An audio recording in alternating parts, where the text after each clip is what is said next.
Mungkin itu. Kalau misalkan tadi kan kita sudah membahas secara ini ya, masih permulaan tentang konsep PHT, apa sih itu PHT. Sekarang tujuan kita melakukan PHT itu apa sih Pak?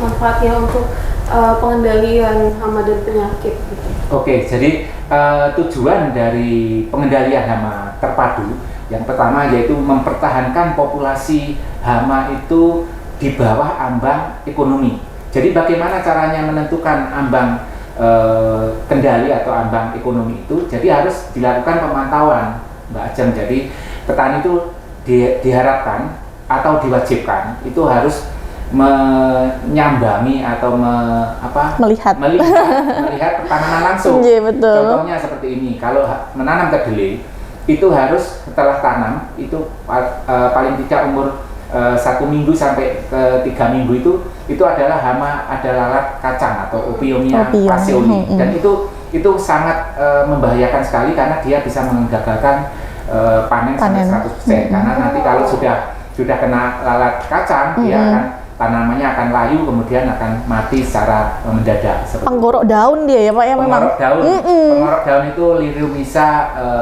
fascioli.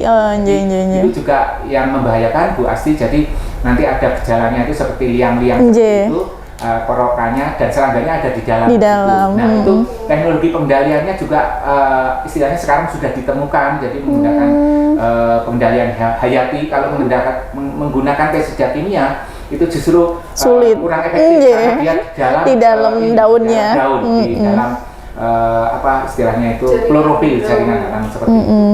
Kemudian meningkatkan produksi tanaman agar kualitasnya itu high profile seperti itu. Jadi itulah salah satu tujuan PHT. Seperti yang saya lakukan sekarang ini, saya mendampingi petani yang ada di Lumajang. Jadi petani-petani tersebut adalah biasanya mengekspor ubi jalar Bu Asti.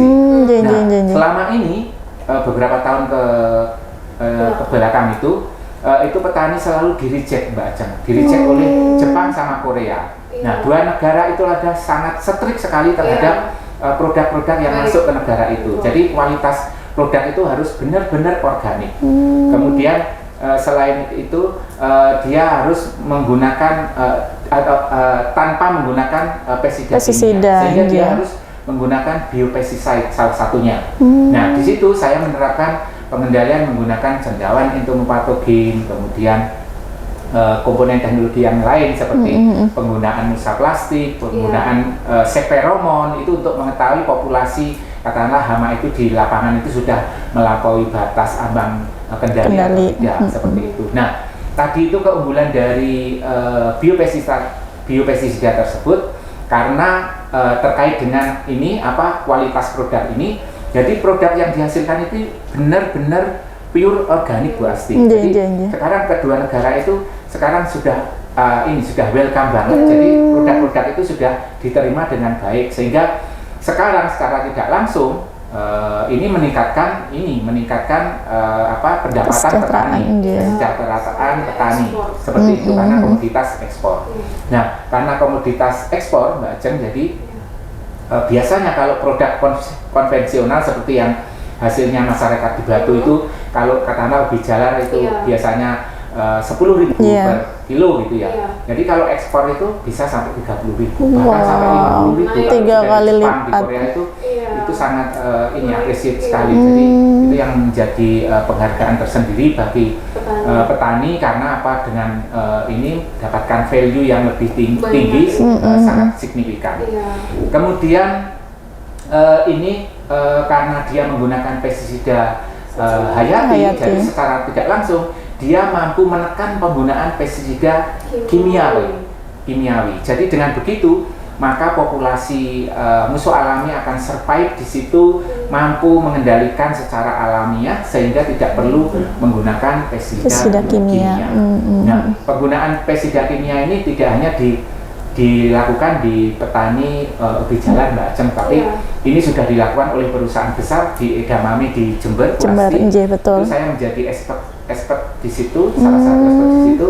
Jadi saya setiap bulan itu ke sana harus memantau katakanlah kapan harus menggunakan pestisida kimia, kemudian kapan harus menggunakan pestisida nabati seperti itu. Karena apa?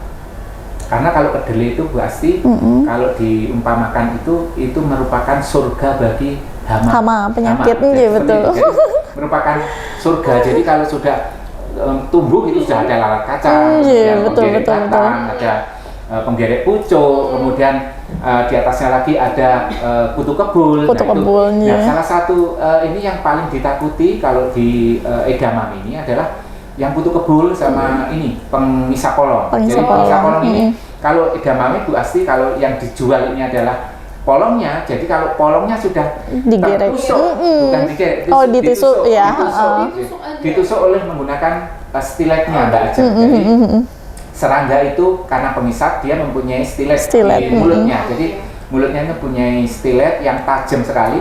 Kemudian untuk menusuk ke polong seperti itu. Nah, makanya saya selalu menekankan kepada direkturnya di edamame untuk merilis atau mencetak varietas-varietas yang katakanlah itu mempunyai trichom yang padat. Bu Asti, padat kemudian berdiri. Kalau padat tapi yang melandai Bu Asti ya, jadi nanti malah ini untuk ini perlindungan telur yang diletakkan oleh hama tersebut. Ini trichom bulu-bulu daun ya Pak ya? Bulu-bulu daun. Nah, ini juga untuk mencegah. Mengandung ini Bu Asti sudah mengandung toksin. Iya betul. Ini apa istilahnya itu senyawa-senyawa yang bisa meracuni serangga. Tapi dengan begitu karena edamame itu salah satunya produk yang dikomersialkan polong, jadi itulah yang harus dilindungi, karena nanti kalau katakanlah pada waktu pengemasan itu belum nampak polongnya itu tertusuk. Ya, nanti kalau sudah dikemas, nanti itu akan, karena kelembabannya tinggi, sudah di packing itu ya, di box itu, nanti sampai di Jepang itu akan busuk. Kemudian dia akan tumbuh jamur yang lain yang nanti itu akan menyebabkan yang tadi disebutkan aflatoksin. Iya, karena kemudian yang terakhir yaitu melestarikan lingkungan, salah satunya itu penggunaan musuh alami, kemudian menekan penggunaan pestisida, itu akan terjadi peningkatan kualitas hidup seperti sekarang contohnya. Kalau masyarakat Batu, Mbak Ajeng, jadi itu sudah penggunaan pestisida itu paling tinggi di Indonesia adalah di Batu sama di Solok, di Sumatera. Betul. Jadi dua tempat itu Bu Asti, jadi penggunaan pestisida kimianya itu sudah over. Nah, dampaknya apa? Dampaknya itu salah satunya adalah terjadi keluhan keracunan, itu yang pertama, keracunan. Kemudian yang kedua itu menjadi cacat tubuh. Jadi kalau ibu hamil, jadi jangan sampai katakanlah itu healing atau rekreasi ke tempat-tempat terutama di Batu yang naik, terutama di Cangar ya Mbak. Iya, Bumi Aji, Cangar. Ibu-ibu kalau hamil ke sana pasti akan menghirup udara yang sudah polusinya itu sudah mencapai ambang 99%. Jadi itu paling tinggi sekali, dan itu menjadi peringatan dari ini istilahnya itu Kementerian Lingkungan Hidup. Jadi harus hati-hati kalau kita ke Batu.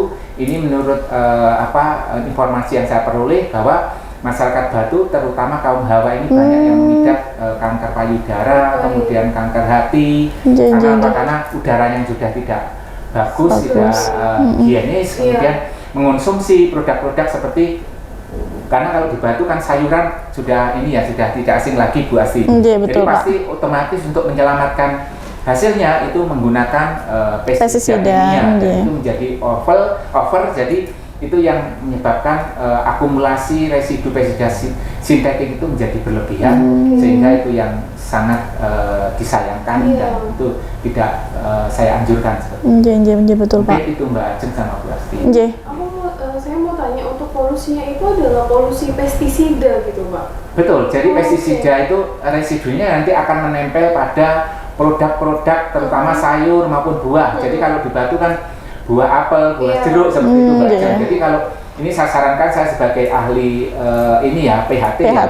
Jadi kalau mau membeli produk-produk yang dari produk terutama yang Batu, kemudian yang dari luar Batu seperti itu ya, itu usahakan direndam dulu, direndam dari air mengalir itu, dari keran itu dibuat istilahnya kayak panci seperti itu, produk-produknya direndam di situ dulu, kemudian setelah itu dimasukkan, kalau udah bersih dimasukkan dalam kulkas atau seperti itu. Dan itu nanti akan mengalami terurai ini yang Mbak. Residunya ya Pak ya. Akan